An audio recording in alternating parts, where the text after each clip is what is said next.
how do I want to try and integrate myself, who is a nobody, who nobody knows, who just has been cleaning roofs for 12 years.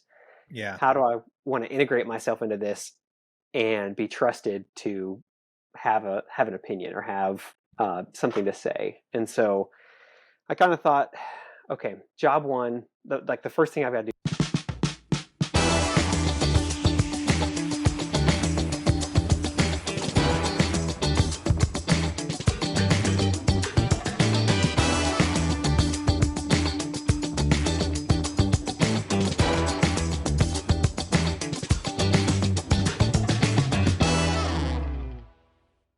Well, this is a different kind of interview today than what we normally do. And even though we have done an interview together that you did let me know that I somehow didn't publish, which is it's totally out of character for me, Ryan. Like I would Yeah, never record anything and not publish it. yeah. But we're back today, and so not just doing an interview, but a really exciting announcement. Ryan has joined our team at Structured to Grow, which is a really big step forward for us, and we're glad to have him on.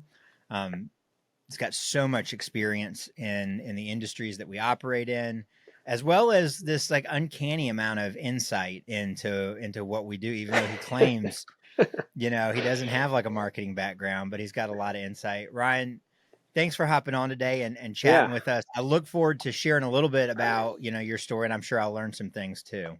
Yeah, no, you're going to find out I secretly have a master's degree in marketing and all these things that I'm Yeah, hiding from you. So, that probably wouldn't work for us. I'm not real big on that. Like if I yeah, found out you had a bunch of formal training, then we'd yeah, probably be like, I don't know if this is a good fit. You need to find out, it's just not a good place. yeah. No, So, yeah, all my experience is all just in the field learning things and figuring things out on my own. so I'm going to give you kind of like the floor here for a second. Give us a Hmm. little bit of background. I know that when we share this with the pressure washing industry, they probably do know a fair amount about you. Hmm. But for anybody that knows me that doesn't know you, give us like the brief snippet of, who Ryan Cash is, and then we can dive into some more professional stuff. Yeah. So I'm moving my video window in front of the like to line at the camera so it doesn't look like I keep looking off to the side. Yeah. Yeah, Um, that's okay. yeah. No, I. So my quick background is I grew up in North Carolina, actually probably like an hour from where you live now, Mhm. just outside of Charlotte. Went to college. Actually, something new that you may not know is I went to UNC Wilmington with the intent of getting a film degree. Um, I didn't know that. so It yeah, just surprises every time we do these things. yeah. Wow. So Okay. so I loved like video editing, whatever that looked like in high school. So I actually went to Wilmington hoping like, hey, I'm going to get a degree. I'm going to be a film editor. That was the dream.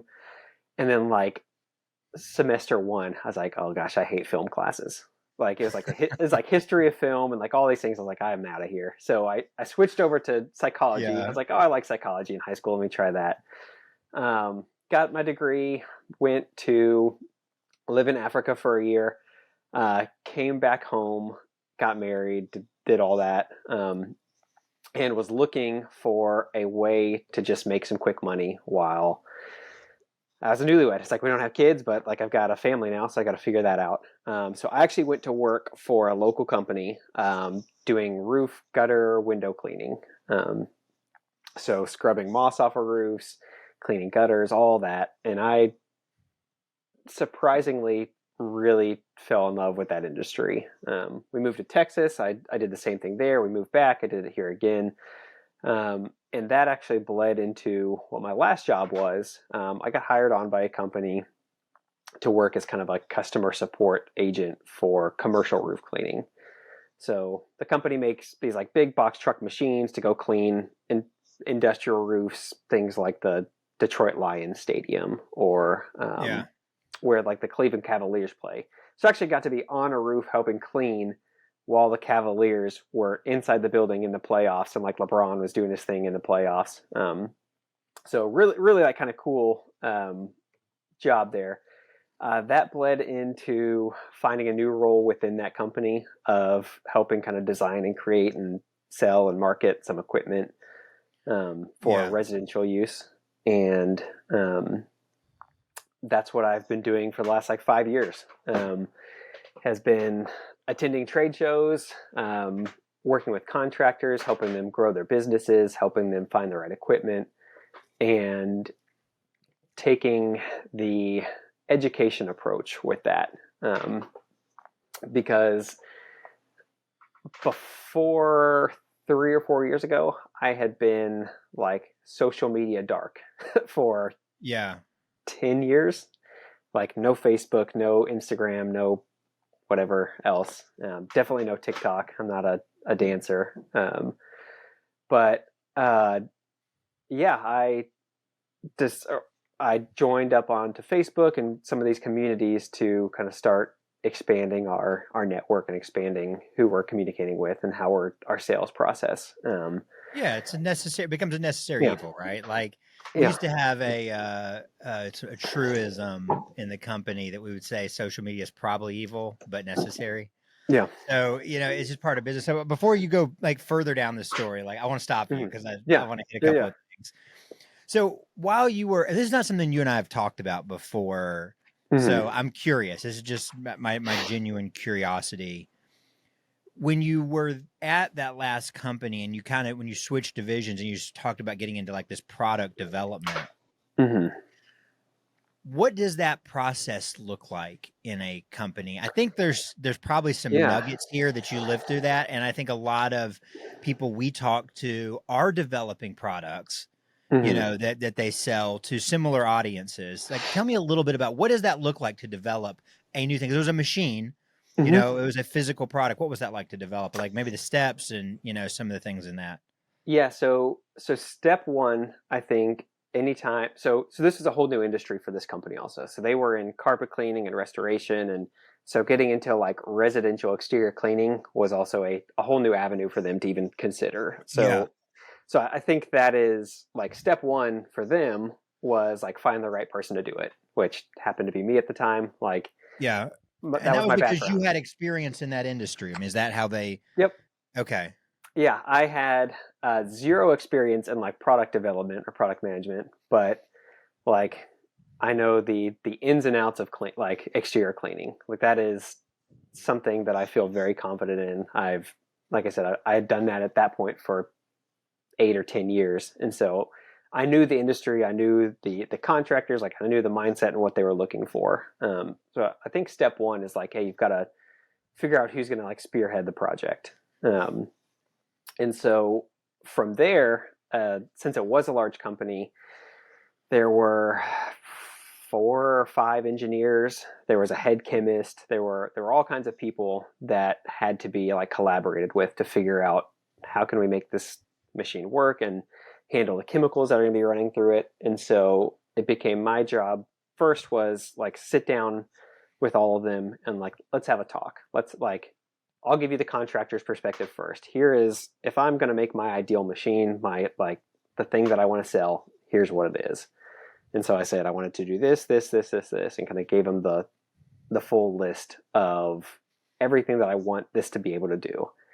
And then the conversation became, okay, engineers and chemists, like here's what I want. Let's figure out Yeah. how to make it happen. Like that goes beyond my training or my education to Yeah. like be an engineer or work out chemistry and beakers and test tubes or whatever he does in there. Yeah. Right. And so I became Right. kind of the managing force behind making sure. Then they came back with a product, and it's like, okay, well, let's go. Then I would go out with our crew and test it, and say like, hey, here's where it's failing. Here's where I think a contractor is going to have a problem with it. Let's flip the controls the other side, or like whatever the small like thing might be. Like let's get it Mhm. perfected. Um, Having the benefit of this is right during COVID, so no one's launching new products, no one's doing anything. So it's like, hey, we ended up having like 2 years to test and develop and make sure that when we send out the product at the first trade show after 2 years of COVID, that it was ready to go. How important was it to have that time to test and develop it?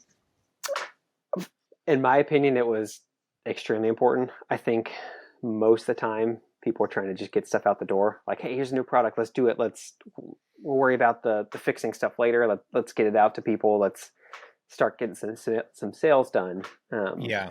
But like, and the bad thing is probably we would have taken that route also hadn't have been for COVID. Um, so it actually benefited us quite a bit to be able to sit down and test it and like take our time because no one's selling anything anyway. No one's contractors aren't even going to do work because people don't want them in their homes. Right. And so it just bought us a lot of time to really dive in and get it tested and spend a lot of time with it.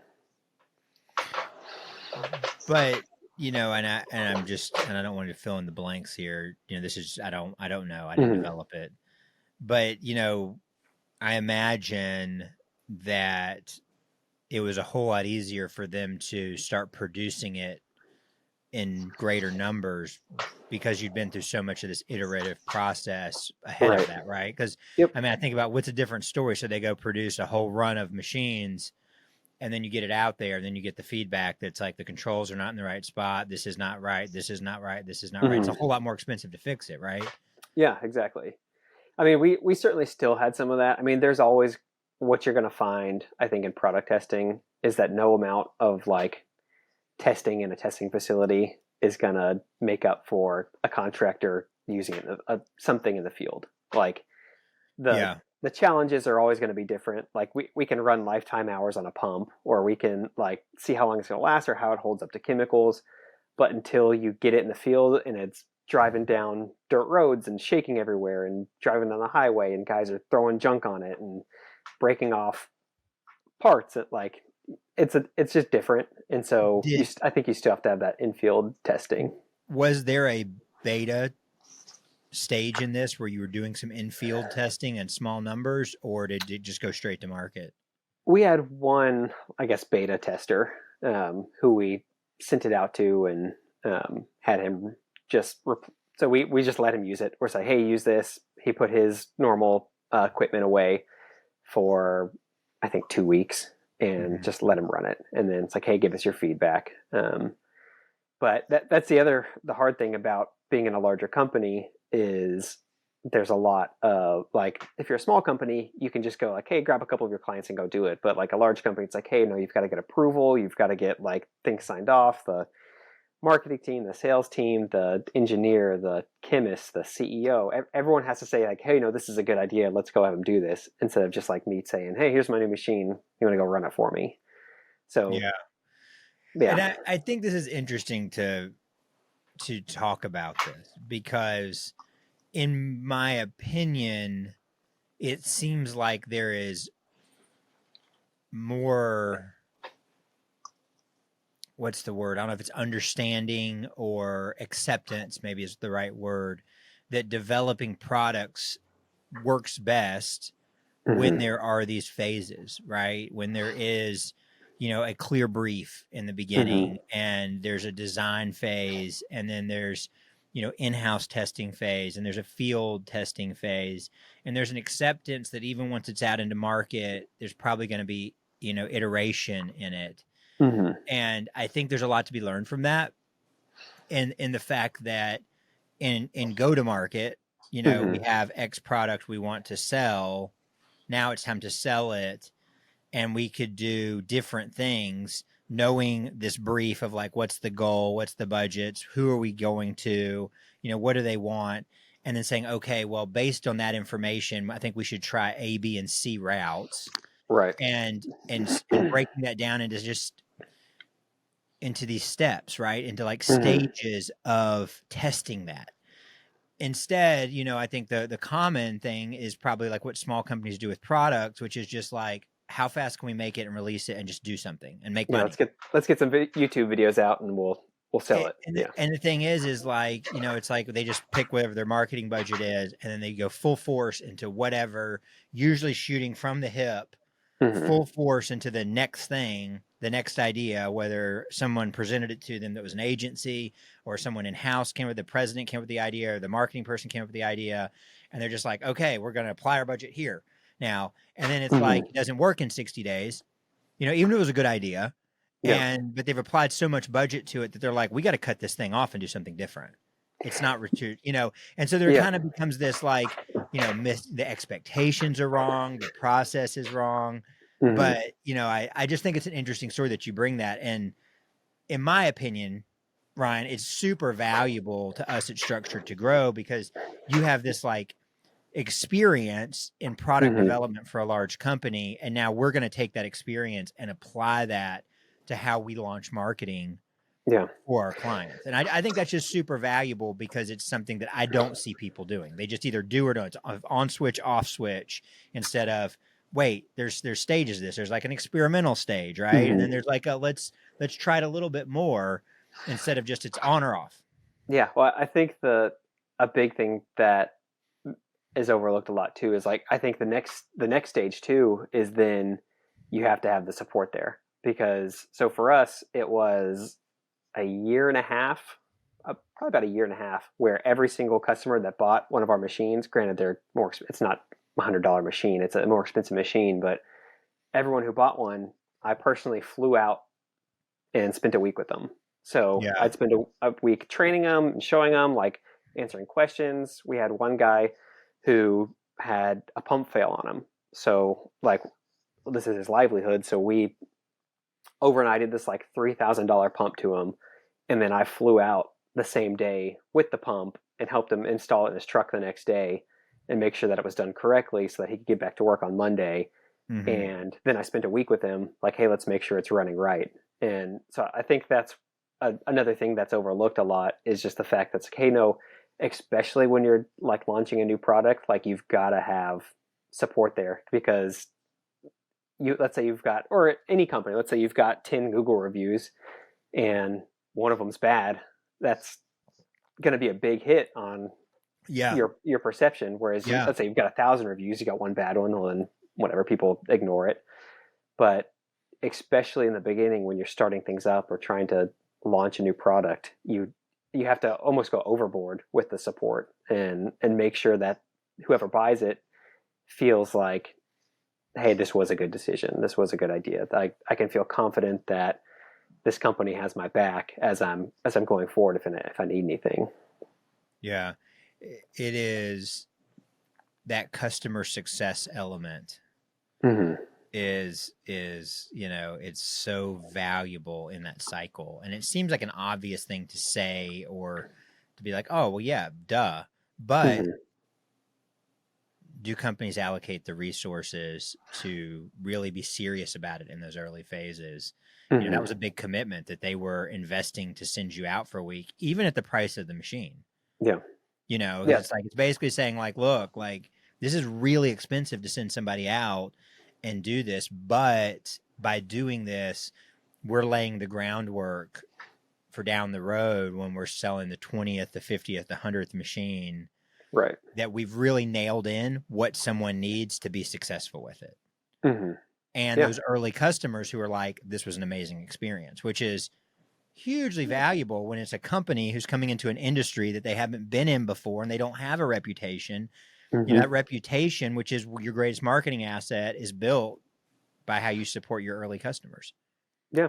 Yeah. Our very first customer, like the first guy who bought one from a trade show from me, he's actually the guy in who had to fly out and replace his pump. So like you would think like upset customer, like, oh great, here's your first one. You've got a bad pump. He had like all Mm-hmm. kinds of issues, but he became like the champion of like our product for us. Like he did live videos with us and he went on like posting all over social media and would bring in, it's like, hey, this guy, it's like, I think this guy would really be a good fit for this machine. Why don't you talk to him? Or here's one of our other vendors that we buy equipment from. I think it'd be a good relationship for you guys to have. And he became like a huge contact person just because even though, and this is kind of what I think I've heard you speak about before, like even though he had like issues and had problems, like we were able to get back up and fix them for him. And despite all the problems, he was still overjoyed with it, which, right, you can handle that two ways. Someone has problems and then they don't like the company, or someone has problems and gets fixed and they like the company even more. Yeah. Yeah, yeah. The enemy is not the problems. The problems can be huge opportunities. So Hmm. I think one of the things that was really interesting that I know we were supposed to talk about today Yeah. uh, Right. was how you came into this market. So you had Hmm. experience in the market, but Hmm. you weren't doing social media, so you had no online presence. You weren't one of those guys. Hmm. They hadn't hired you because you were a influencer per se. You had technical expertise, no presence. They didn't have any presence in the field. How did you approach, you know, Yeah. doing? Yeah. I'll to even like double down on my lack of social media awareness. We actually had our company had a person on staff who was like the social media outreach person, and she Yeah, forced me into like a 2 hour long Slack or Skype or something Zoom yeah, video with yeah, her, where she's like, okay, we're gonna sign you onto Facebook, create your like made me do all these things. And she's like, you cannot get away from doing this. You have to do this. And then it's like, here's how you do this, and here's how you go to groups, and like from like square starting at zero. And so I took that as a a challenge. Probably the first thing I realized is that like social media is where contractors, probably everybody hangs out. Like whether it is on a forum or on a Facebook group or whatever, like guys in between jobs, guys sometimes on jobs, or certainly when they get home and like lay in bed, they're on their phone scrolling through things. And so yeah, so my approach, I kind of sat down and I had to kind of think through like how do I want to do this? How do I want to try and integrate myself, who is a nobody, who nobody knows, who just has been cleaning roofs for 12 years? yeah, How do I want to integrate myself into this and be trusted to have an opinion or have something to say? And so I kind of thought, okay, job one, like the first thing I've got to do is just establish credibility. That was like goal number one. Let me do that in whichever way I can. So I made a couple like, and we could talk about this another time, like some really bad YouTube videos. Like, yeah, and fortunately, like our large company was like gracious enough to say like, okay, we'll accept like we'll accept that. Like the quality's not kind of up to par that their like videographer is used to, but he's like, I think it serves the point. So I put together some just like tripod based videos. yeah, I posted them in the groups. I was like, the first thing I would do is like, hey, let me just show off the equipment we're doing.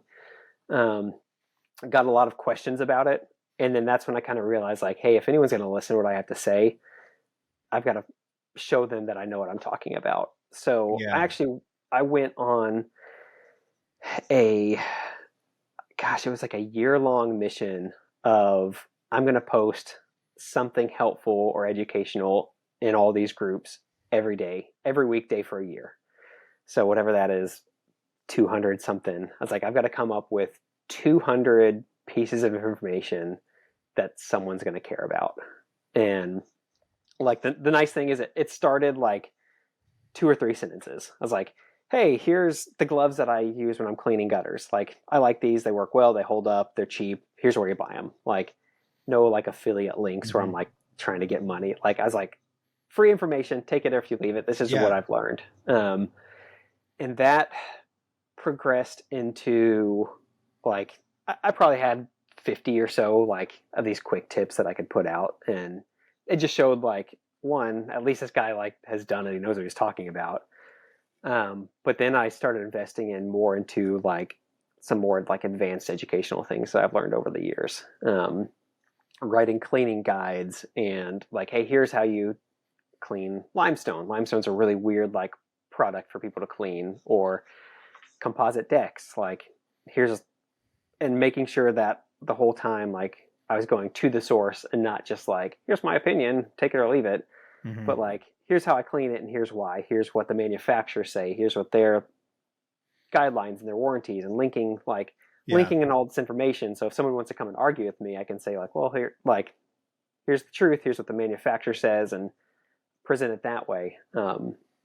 So it was a year of education, and probably about halfway through that year, I started just thinking, it's like, okay, now that people are starting to trust what I say, I need to start attaching my name or our brand name or whatever to this information. So I was like, I don't want to be the like hardcore sales guy, like where I'm Yeah. going and here, buy this now. Here's the link. Buy this. Here's a discount. Well, like it's like no. What I wanted to do was first like, hey, let me just attach us to this credible like source of information. So I started doing things with our brand and sticking it on the information. And so now, like if someone looks up our brand name or if someone looks up how do I clean a skylight, like hey, maybe somewhere down that list is our name attached to that bit of information and sticking it everywhere. Um, and what that ended up doing was finally when I did start like posting like, hey, here's our machine, we're doing a discount on it for this week. We'll be at this trade show, we'll be offering this. They'll look up our machine name and then see, hey, whoa, there's 200 things that this machine is connected to, and it's all just free information for me. And Yeah. and so it went from like building credibility to like delivering knowledge, giving out free trade secrets Yeah. to finally starting to like be known in this industry. And then when someone has a question, I was starting to getting like requests like, hey, people would message me all the time on like even like Facebook groups. So like, hey, I've seen you all over the place. Like, I've got this project coming up. What would you do? And it's like, oh, hey, perfect. Like, hey, I've already done a write up about that. Let me just send it to you. And then at trade shows, it's the same thing. It's like, hey, would you like a copy of my 100-page or 30-page or whatever cleaning guide that I wrote?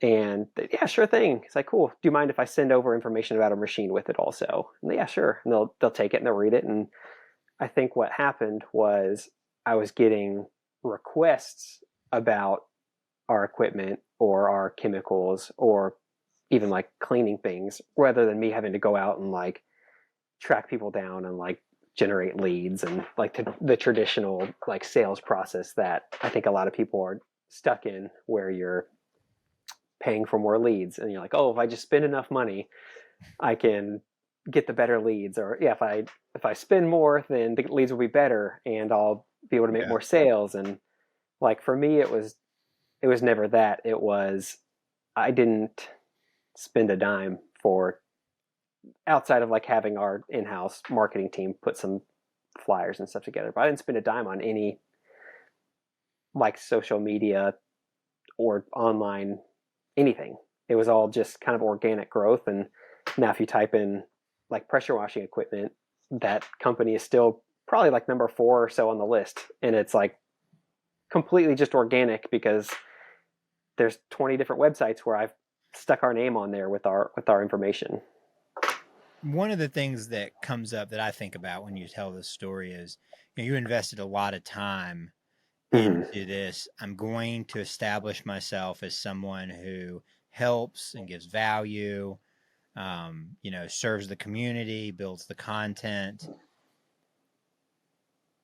Did you have to do anything to get the company on board with that approach? Were they saying, whoa, you need to make some cold calls and get these machines sold? Or were they on board from the beginning? Or did you kind of have to pitch this? Or, what did that look like?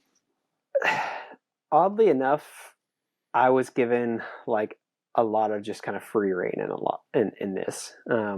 So so my position was technically like a product manager. So it was my job to, and actually I didn't, and it probably benefited me. I didn't have any like personal capability to sell equipment. So we worked with a distributor who had sales staff, and so that was kind of their job. My job was mainly, hey, make sure our distributor is like up to date and like help enable them to make sales. And so that was kind of more of my goal than like go make sales. It was enable the Yeah. sales staff to do it. And so yeah, I didn't. It was in like maybe COVID helped with that too because I was working from home, so I didn't have like a boss knocking on my my door in that afternoon. It's like, hey, how many calls did you make or whatever. Um, but in the end, like I think the results were enough to where I could say after a year, like hey, I may not be doing this like the traditional way that like our B2B company is used to, but like, hey, here's the results. Like our product went from not being known, our company went from not being known to like now we're known by well over like half of the entire pressure washing industry. And like we've got people coming to our booth to trade shows because they saw our videos online.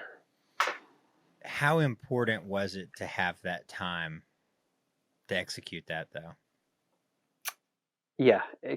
I mean, I wouldn't have been able to do without it. Like I don't, especially going into like a new market, you can't just jump in like feet first and or head, I guess head first is the expression. But you can't just jump in head first and expect like results because people won't trust you. And I mean, we've talked a lot about you and I personally about like the buying culture. It's not like there's so much information available now for free that like the days of someone walking in and spending like an hour talking to a salesman about their equipment are are fleeting. Like when someone comes in to buy, they've already done all their own research. They know who the competitors are. They know all the specs of Yeah. your equipment. And so it's more about like establishing credibility and more about becoming known than about finding enough leads so I can sell 1% of my leads. And so that means gotta call 100 people to make one sale. So if I call 1,000 people, I'll get 10 sales. Like I don't think that is a winning strategy in business anymore.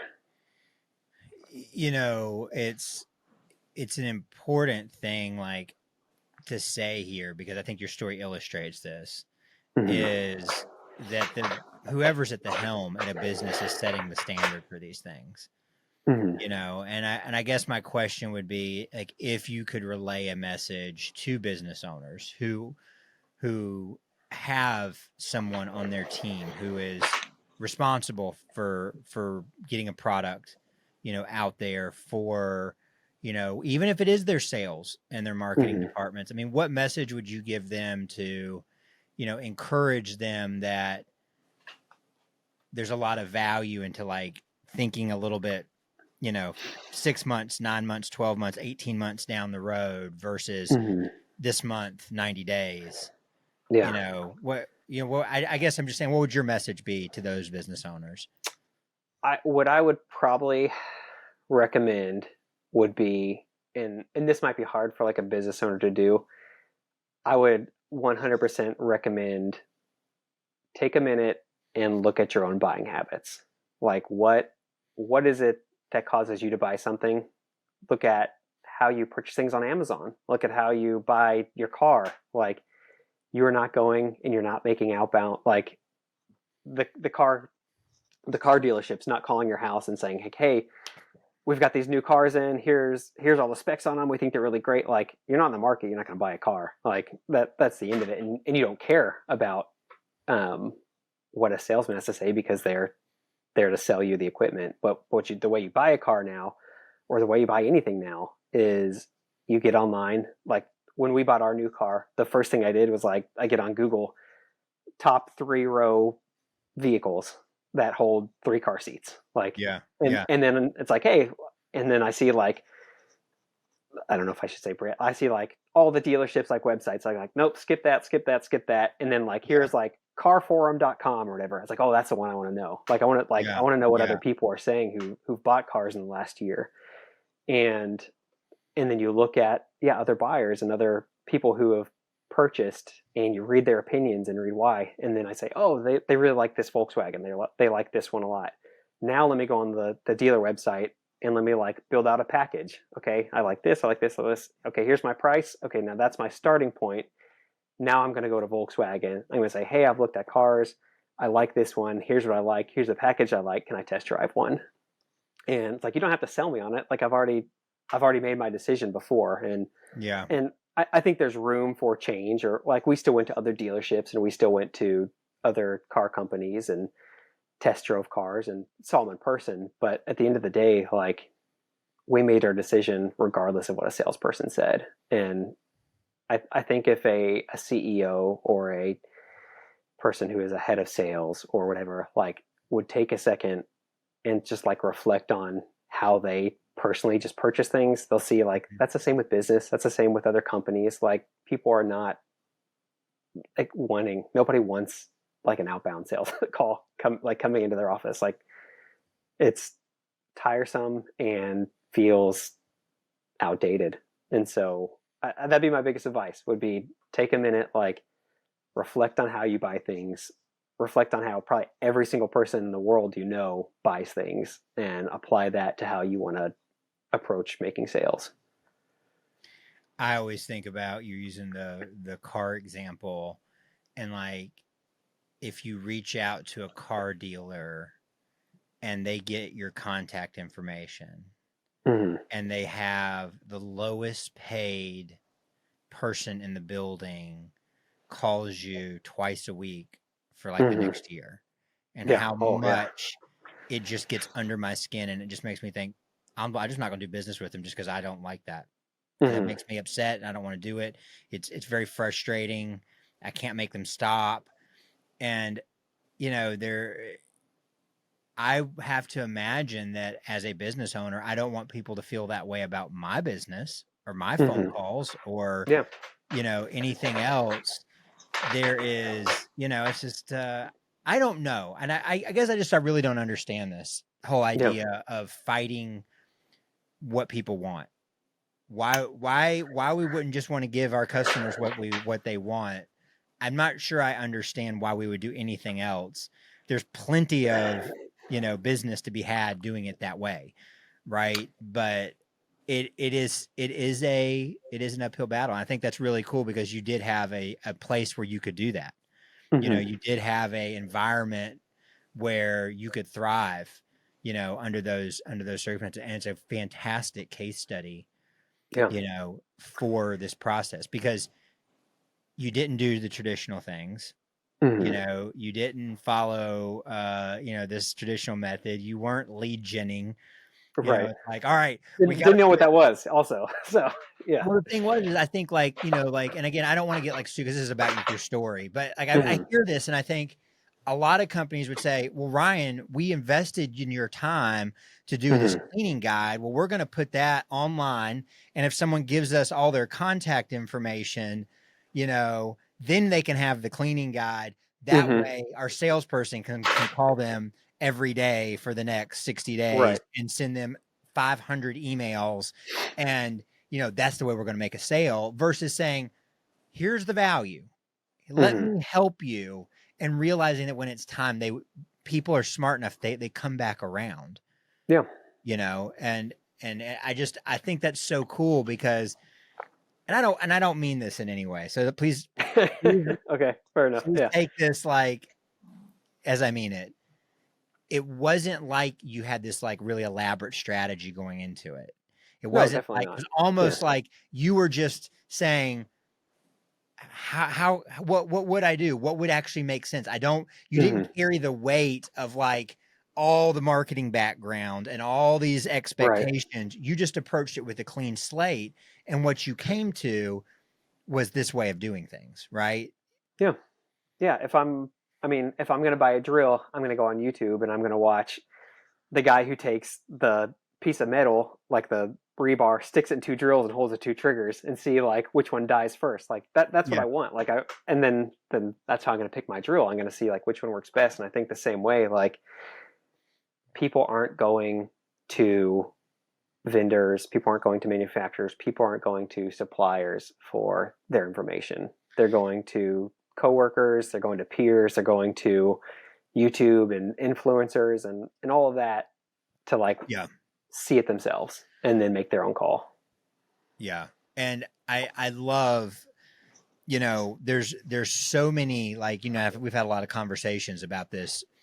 There's so many like really cool insights that you learned here. And so like, that's what we want to do. Mm-hmm. We're going to take some time and do multiple parts of this, and we're going to dive in. I think what we need to dive in and do a talk about, what it looks like to break into a community. What are the most important Mm-hmm. steps to break into a community? You started making video, and even though you started film school, being on video was certainly outside of your comfort zone at the time. Hmm. getting over that. I want to talk about that real experience. Because when I say it, I don't think people believe me anymore. It's like, oh, you just like that. Yeah. You just like talking. You just like doing this stuff. And it gets like disregarded. But I had to go through Yeah. these same things. Yeah. And then also like how to approach trade shows, because that's such a big thing Hmm. in most business to business B2B arenas. Trade shows are such a cornerstone of what's always been done. And I think that question of, is it still worth is it still worth the time? Is it still worth the money? So I think we Hmm. want to dive into each one of these because I think you have a really unique viewpoint, and your experiences with them. And I think like this is like our way of repeating what you did in a different way Yeah. of, like how can we share these insights, with our audience. And, but anyway, I do want to say, I'm so thankful that you've decided to be a part of the team. I appreciate it. I think it's going to be really cool. And I get excited about the kind of value that you can bring our clients because you have a totally new perspective from mine. Hmm. And, and just time and time again, even in this conversation, I'm hearing things that like, I didn't know about you. Yeah. I didn't know you had this perspective. I had no idea you had been so involved with the product development with the roof Yeah. tape. Or maybe you told me and I just didn't hear it at the time. Uh, yeah. But I think all these things can be so beneficial to somebody who is, talking with us. And that's why we're doing this. It's like, how do we elevate the value to the client and have, Hmm. quality people with us? So thank you, Ryan. Thank you for your No time. problem. Thanks for being a Yeah. part of all this. Any kind of closing thoughts to that before we wrap this one up? Because I think we need to say like, this is we kind of introed this here, but then we can dive into some more stuff further. Oh gosh, I feel like I may have gotten that out with the like that already with as far as like how to approach for like the CEO to think. But I think my closing thought is like, don't be afraid to try something new. Like there are countless salespeople who have been in sales for 30, 40, 50 years, and I think you asked earlier like why do we keep doing these things that we know aren't working, and I think it's because they used to work, and Yeah. like 20, 30 years ago, all this information online wasn't available. You couldn't find YouTube videos, you didn't have blogs, you like your source of information was the manufacturer. But that has changed now, and so yeah, my overall piece of advice is like, again, reflect on your own buying habits and like invest some time in doing that, and I think you'll see like, hey, it is worth taking a leap into trying something new with how you are marketing and how you're selling your own products. Well said. I don't have anything to add to that. Make sure that, if you hear this and that, you other people, again, your community would find this information helpful from somebody who's been there and done that, make sure to share this video wherever you're seeing it at, whatever social platform you're hearing this closing message at. Just make sure to share it with somebody. That's why we put this information out there so that it gets into the hands of someone who could say, that's a good idea and put it into their business. So thanks for watching. Thanks for being on, Ryan. I look forward to going deeper into these subjects and really kind of sharing some of the tactics that you use that were successful in the way you guys broke into this. So we'll do it Good again. deal. All right, sounds good.